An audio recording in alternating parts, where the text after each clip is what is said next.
नमस्कार दोस्तों, मैं हूं दीप। आप देख रहे हैं दिव्य ज्ञान चैनल। बहुत बहुत स्वागत है आपका। आप सभी लोगों को दिव्य ज्ञान चैनल की तरफ से होली की बहुत बहुत शुभकामनाएं। बहुत बहुत शुभकामनाएं। आज हमारे साथ उपस्थित हैं पंडित कमलेश कुमार शर्मा जी। पंडित जी, बहुत बहुत स्वागत है आपका। नमस्कार जी। पंडित जी, मैं आपसे पूछना चाहूंगा, जैसे एक पहला जो वीडियो है उसमें आपने बताया था कि होली का जो शुभ मुहूर्त है वो सुबह के समय रहेगा, लेकिन जो होली मनाते हैं हम लोग, वो होली जलाते हैं, वो उसका जो समय होता है वो शाम का होता है पंडित जी। तो सुबह इतने समय होली को करना सभी लोगों के लिए संभव नहीं हो पाता है। शाम को जैसा हमारा रिवाज रहा है सनातनियों का कि हम लोग होली शाम को मनाते हैं, तो पंडित जी शाम को कौन सा समय रहेगा जिसमें हम लोग अच्छी तरीके से होलिका दहन कर पाएंगे? और इस बार होलिका दहन पर विशेष एक बात यह है कि चंद्र ग्रहण पड़ रहा है, तो चंद्र ग्रहण पड़ने की वजह से भी उसमें बहुत सारी बाधाएं हैं। तो क्या कारण रहेगा पंडित जी कि होली को हम किस तरीके से मनाएं, कितने बजे मनाएं? मॉर्निंग को अगर हम नहीं कर पाते हैं तो शाम को कैसे करेंगे, उसे कितने बजे से कितने बजे तक करेंगे? नमस्कार जी, बहुत अच्छी बात है।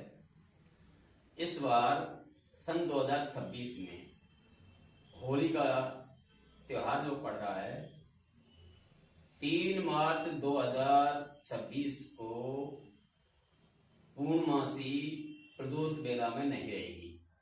और ऐसा कहा जाता है कि यदि प्रदोष काल के पहले ही पूर्णमासी समाप्त हो जाती है तो एक दिन पूर्व यानी एक दिन पहले 2 तारीख को होलिका दहन करना चाहिए।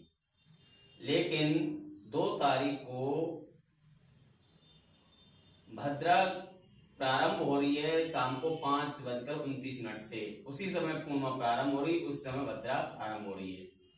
कहा जाता है कि भद्रा के समय श्रावणी और फाल्गुनी यानी रक्षाबंधन होलिका दहन भद्रा में नहीं किया, निषेध माना जाता है जी। संभावना इधर भद्रा के कारण निषेध माना जाता है। और 3 तारीख को पूर्णिमा शाम के समय प्रदोष काल में नहीं है, जबकि होलिका दहन प्रदोष काल बताया जाता है। इसी स्थिति में देखते हुए जो चंद्र ग्रहण है वो 3 बजे के लगभग प्रारंभ होगा, इसलिए सुबह 6 बजे से सूतक प्रारंभ हो जाएंगे।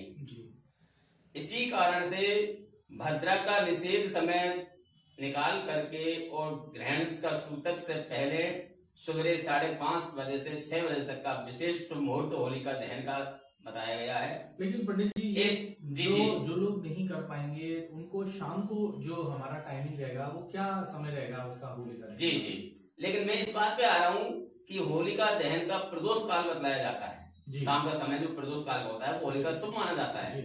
प्रदोष काल में होलिका दहन हम कर सकते हैं, क्योंकि भद्रा का जो समय है उसमें भद्रा का मुख और पूंछ इस तरह से बतलाया जाता है। तो मुख्य समय में होलिका दहन नहीं किया जाता है, पुच्छ के समय में कर लिया जाता है। सूर्य अस्त से लेकर के 2 घंटे 24 मिनट यानी 1 घड़ी का शुभ मुहूर्त प्रदोष काल शुभ माना जाता है, इसमें होलिका दहन कर लेना चाहिए।